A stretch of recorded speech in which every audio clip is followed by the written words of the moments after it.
Bonjour à toutes et bonjour à tous, chers amis youtubeurs. Alors, je vous retrouve avec grand plaisir pour vous présenter un tarot. Et oui, vous connaissez, pour ceux qui me connaissent, bien sûr, mon intérêt pour le tarot, puisqu'avec l'astrologie, il constitue, je dirais, les deux outils principaux que j'utilise lors de mes consultations. Comme il est très difficile de trouver des tarots de Marseille, respectant les codes, je dirais, du tarot de Marseille, et bien voilà, il est très difficile d'en trouver qui soient à la fois originaux et qui respectent ces codes là. Aussi, je suis contente d'avoir découvert ce tarot, donc qui a été créé par, alors je ne vais pas dire de bêtises, je crois que son nom c'est Emmanuel, mais Patrijon. Alors c'est vrai qu'au dos elle a marqué E Patrijon, j'ai pas son prénom, je ne suis pas sûre, je ne vais pas dire de bêtises, mais si vous tapez sur internet E Patrijon, mon tarot de Marseille, vous le trouverez. Voilà, donc ce jeu m'a beaucoup parlé parce qu'il est, donc c'est un format de tarot normal, hein. Il m'a beaucoup parlé parce qu'elle met en avant, elle a beaucoup joué avec l'ombre et la lumière, hein. Et c'est vrai que pour moi, dans le tarot de Marseille, ce sont des codes visuels qui m'aident beaucoup dans la prédiction. Alors, je fais souvent référence au tarot d'Anaka, bien qu'il s'agisse de Rider-Waite-Smith, mais de Rider-Waite, mais elle a aussi beaucoup joué sur l'ombre et la lumière, hein. Et ça, pour moi, c'est quelque chose de, voilà, de très important sur le plan visuel. Alors, je vais vous expliquer deux, trois petites choses en ce qui concerne bien pourquoi j'ai choisi de vous présenter ce tarot. Donc, pour ça, je vais vous présenter les arcanes majeurs, puis je vous présenterai bien sûr quelques arcanes mineurs. Mais donc, voilà, pour commencer, nous avons ici le monde. Vous voyez, elle est très belle. Moi, je vois les peintres pré-raphaélites lorsque je vois, je vois cette Vénus. Je pense qu'il faut fouiller un peu pour voir certains symboles qu'elle a rajoutés. J'ai pas trop eu le temps, en fait, c'est vrai que je l'ai utilisé en tirage, mais j'ai pas trop eu le temps de me plonger après dans d'autres détails des cartes. Voilà. Alors, donc ça, c'est le dos. Vous voyez les joli dos. Vous pouvez tirer à l'endroit et à l'envers, pour ceux qui tirent les cartes. Alors, les cartes sont assez fines. J'aurais préféré qu'elles soient un peu plus épaisses, que j'ai vraiment peur de les abîmer. Elles sont plastifiées, certes, mais elles sont vraiment fines. Donc, au niveau de la durée dans le temps, je ne sais pas trop. Mais en tout cas, elles glissent bien. Elles sont faciles à mélanger. Elles sont souples. Et voilà. Alors, ensuite, je vais vous présenter ici le mât. Alors, ce que je vous disais, c'est que elle a respecté bien beaucoup de symboles inhérents au tarot de Marseille, et c'est vrai que c'est appréciable parce que des fois certains tarots de Marseille sont très originaux, mais voilà, il y a certains codes qui sont perdus, donc on se base dessus pour prédire et pour bien laisser parler notre intuition en voyant les images et puis tous ces codes là.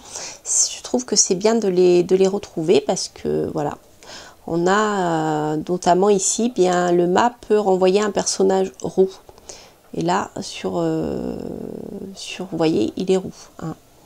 Aussi il a sa jambe qui est ouverte, qui est déchirée, voilà, en laissant apparaître sa peau. Donc il y a beaucoup de choses, hein. Voilà, il y a beaucoup de symboles. Ensuite, hop, la maison Dieu, voilà, comme ça, la justice. Alors j'aime beaucoup cette justice parce que je trouve justement au niveau de l'ombre et la lumière, on a une égalité entre les deux, et on est entre les deux. Il y a un faisceau lumineux au centre, je crois, hein, qu'on voit aussi. C'est un peu voilà la justice immanente quelque part aussi. Fameuse justice immanente. J'aime bien cette justice immanente, moi. Ensuite l'ermite, hein, voilà, que je trouve vraiment très beau. Il est magnifique. Donc l'ermite, hein, je vous le rappelle, représente aussi, quand on parle de personnages, représente des personnes très âgées. Donc là, l'ermite est vraiment très âgé, d'accord. Ça c'est important, et je trouve que c'est voilà, Son jeu est très très bien pour ça. Vous voyez, au niveau de l'ombre, si je mets à côté de la roue de fortune, vous voyez, on a ce jeu d'ombre et de lumière qui est vraiment bien réalisé. Alors la roue de fortune, je crois qu'elle a rajouté le serpent aussi, qu'on retrouve dans certains jeux. L'étoile, alors je regrette que notre étoile ne soit pas brune parce que souvent, voilà, dans les tarots, on retrouve l'étoile comme étant la jeune femme brune, enfin la femme brune, la femme blonde étant l'impératrice. Et là, c'est vrai que c'est un peu dommage, mais c'est pas grave. Après, voilà, il y a beaucoup de choses dans le tarot. Ensuite, l'amoureux.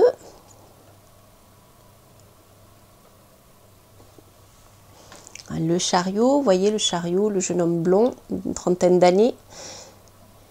Je trouve qu'il est super.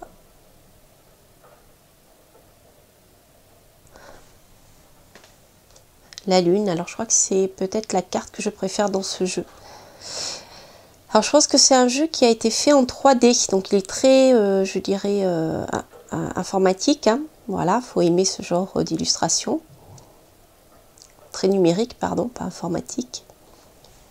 À force. Alors moi j'ai l'impression d'être dans l'univers du cirque ici.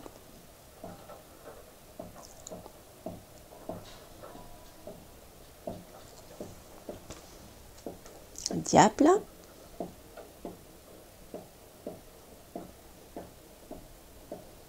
Vous voyez, à côté de l'empereur, qui est lumineux. Voilà, l'empereur qui est dans sa position habituelle d'empereur, hein, comme dans le tarot. Le pape. Hop.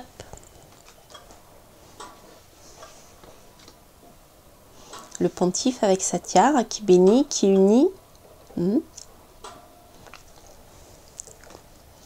Le pendu.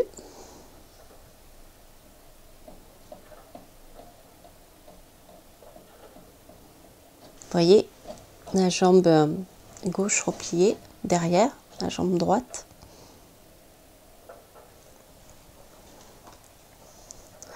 L'arcane son nom, j'aime beaucoup. Je crois que c'est pareil avec la carte que je vous ai montrée tout à l'heure. C'est une de mes préférées.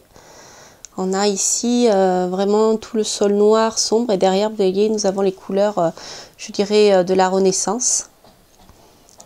Du nouveau printemps. Je la trouve très explicite, cette carte.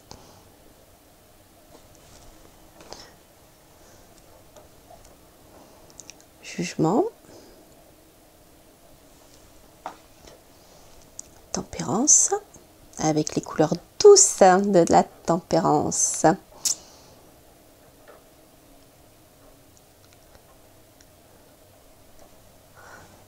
Soleil. Avec les deux enfants. Pas comme dans le Rider-Waite. Donc ici, nous avons bien deux enfants. Qui peut en effet faire référence bien, aux vrais enfants dans une famille, dans un couple.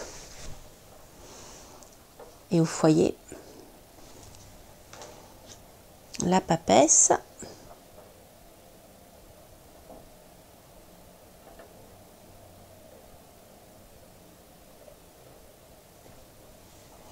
L'impératrice, voilà, la femme blonde.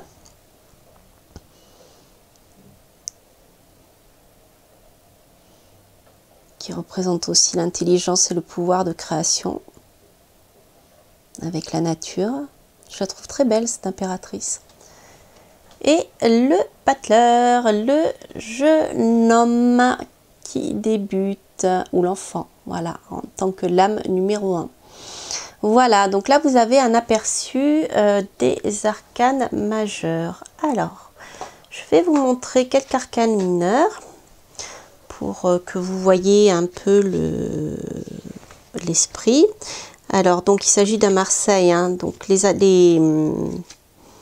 vous allez voir, à part les cartes de cours où vous retrouvez des personnages, après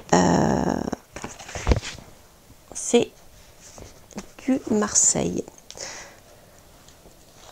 Voilà. Alors, ici, vous avez donc le valet d'épée. Donc, avec les couleurs froides de l'intellect. Je trouve qu'elle les a vraiment bien réussi.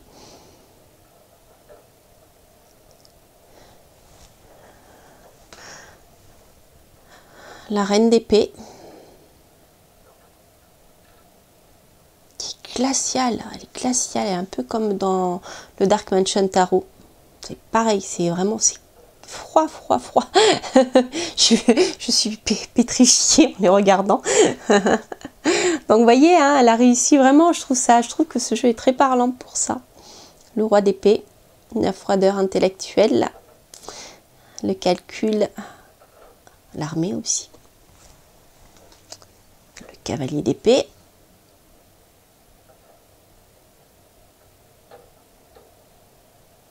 Je pense qu'il y a pas mal de choses à voir avec cet échiquier. Il y a à fouiller. Voilà, donc là vous avez ici l'as. P, le 2. Vous voyez, ça c'est l'esprit. Alors on va avancer parce que, vous voyez, je ne les ai pas utilisés les mineurs. Alors, on va voir maintenant la coupe. Donc on a vu l'esprit des arcanes, le valet de coupe. Il a l'air tout mignon, petit valet de coupe. C'est rigolo. Tristouné un peu quand même. On dirait qu'il il est inquiet. Il regarde ce qu'il y a dedans. La découverte de ses sentiments peut-être. C'est bien fait. La reine de coupe. Regardez comme elle a l'air généreuse. On a beaucoup d'eau hein, derrière. Elle est très bienfaitrice, très bienveillante. Il y a beaucoup de douceur, je trouve. Enfin voilà, les personnages ont été, je trouve, bien réussis. Le roi de coupe, c'est pareil. Cavalier. Très intéressant, on dirait qu'il passe de l'émotionnel au physique, au feu. À la réalisation de, eh bien, de ce qu'il a au fond du cœur. Oh, c'est bien fait. L'as de coupe. Hein. Voilà. Après, 2 de coupe. Le valet de denier. Là, on est dans l'univers doré, vous voyez. Hein. Les couleurs sont très importantes aussi. C'est pour ça que je faisais un parallèle avec l'Anaka. Reine de denier. Et richement vêtu d'or. Le roi de denier.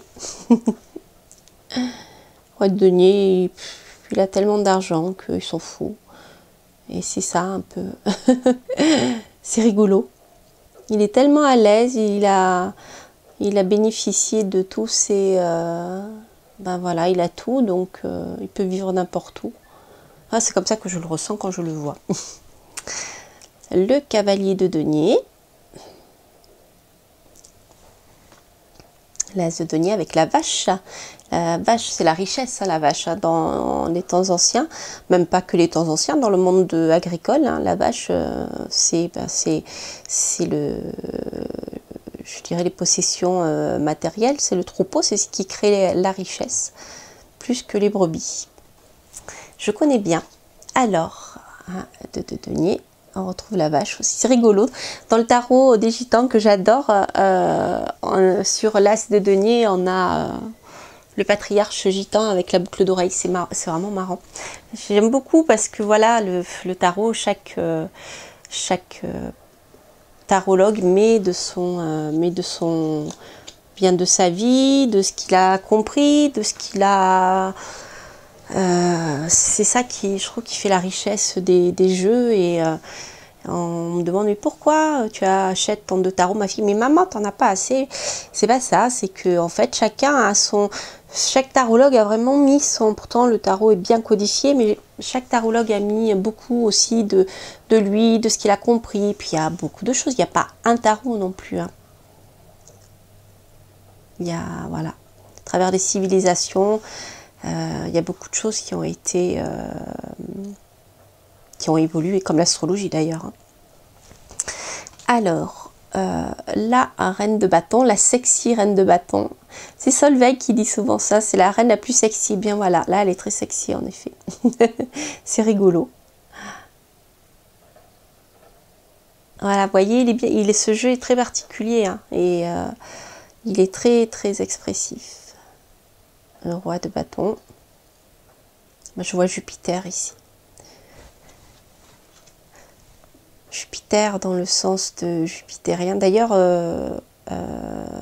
ça sera peut-être passé quand je publierai la vidéo, pas encore, mais on va faire une émission sur Radio Arcadia avec Alina. Nous allons parler de Jupiter en astrologie. Cavalier de bâton, voilà. Et voilà pour l'as de bâton. Hop, vous voyez, on est dans le feu, hein, j'ai oublié de vous le dire, mais voilà. On est vraiment au niveau des éléments, il n'y a pas d'équivoque.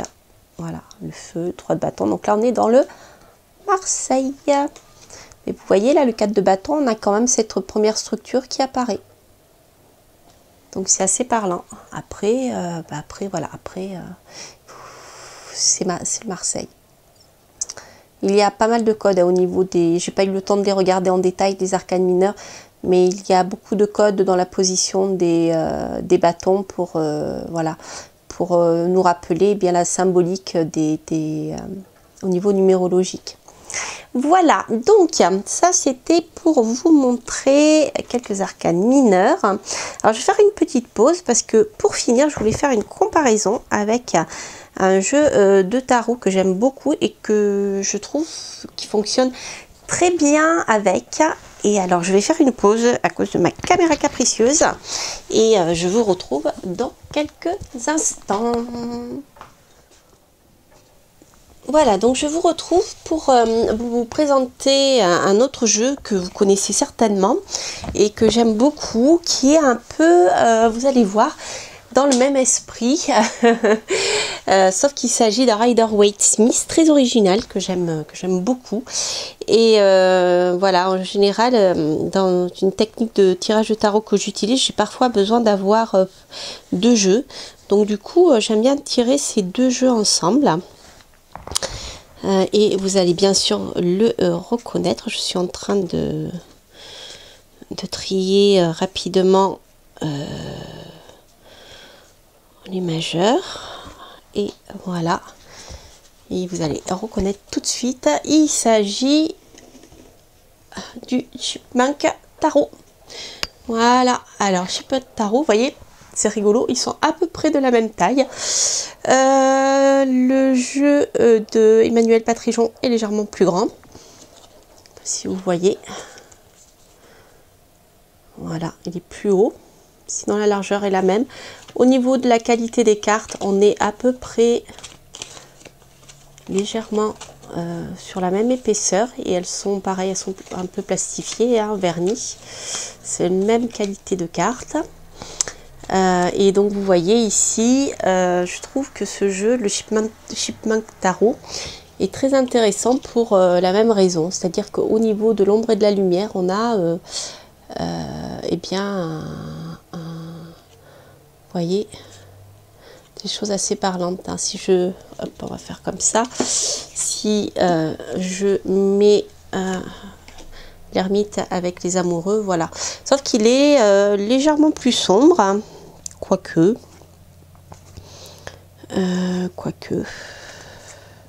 si il est quand même un petit peu plus sombre.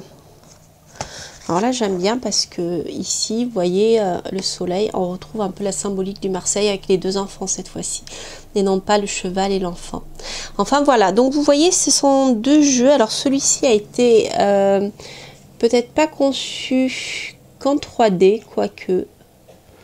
Je suis pas sûre, hein. Il fait aussi assez numérique, hein. Donc voilà, de ce côté là ils sont un peu dans la même veine. Vous n'êtes pas dans un dessin fait à la main, hein. Ça, on sent qu'il est numérique, qu'il est léché, qu'il est voilà. Et voilà, je trouve que c'est un jeu qui est super et je vous en ferai une review, hein, à lui seul, parce que sinon là, la vidéo serait trop longue. Mais par exemple, si je vous montre, regardez, voilà, la tour pour les arcanes sombres. la lune.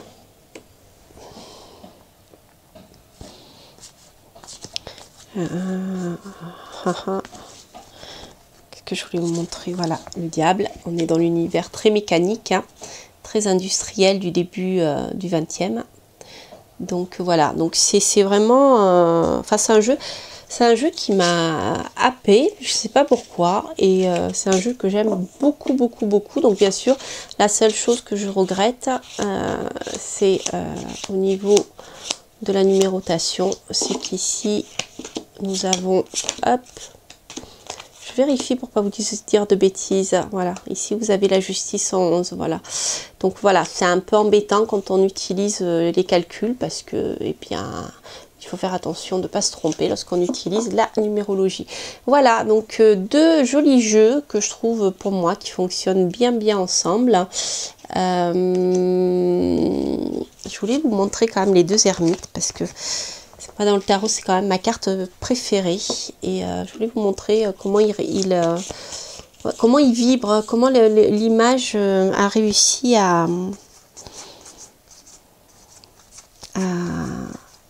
voilà. Vous voyez, hein, au niveau de l'ombre et de la lumière, hein, et surtout du personnage âgé ici, on a... Et ce que je regrette justement dans le Chipmunk Tarot, si je compare avec... avec le jeu d'Emmanuel Patrijon, et bien là vous avez le battleur, donc qui est le jeune homme, et là vous voyez il n'est pas si jeune que ça, donc ça pour moi c'est des petites choses qui semblent être des détails, mais c'en est pas, parce que là c'est le départ, il va représenter l'enfant, et là le magicien, ok, on est dans le départ, dans le maniement des énergies, mais on n'est pas dans le départ dans l'enfance, vous voyez. Voilà, donc ça c'est le rider, et puis le Marseille, et puis surtout ce que les auteurs ont mis derrière. Je crois quand même que le jeu d'Emmanuel Patrijon est légèrement plus épais, mais voilà. Voilà, donc donc je voulais vous présenter ces deux jeux, enfin surtout le jeu d'Emmanuel Patrijon. J'avais dit que je le ferai. Et voilà, donc écoutez, j'espère que cette petite review vous aura plu. N'hésitez pas à liker, n'hésitez pas à laisser un commentaire. Si vous avez des choses que vous souhaiteriez que je présente, n'hésitez pas, je le ferai avec grand plaisir. Si vous avez voilà, des questions, des vidéos que j'aimerais que je vous fasse, j'ai remarqué récemment justement que sur certains vlogs que j'ai fait, j'ai eu des retours, on me disait oui, ça serait bien que tu fasses ceci, ça. Donc ne vous inquiétez pas, j'ai bien entendu vos messages, et ça va être en cours de réalisation. Alors je dis pas que je vais le faire dans la semaine ni dans le mois à venir, mais bien sûr je le garde dans un coin de ma tête pour avoir le temps de vous préparer tout ça, et puis de vous donner, comme je vous l'avais promis bien sûr, et bien des livres de référence pour tout ce qui concerne la divination et les techniques de divination. Voilà, et bien écoutez, je vous souhaite plein de bonnes choses, et puis je vous dis à très bientôt pour de prochaines aventures. Bye bye.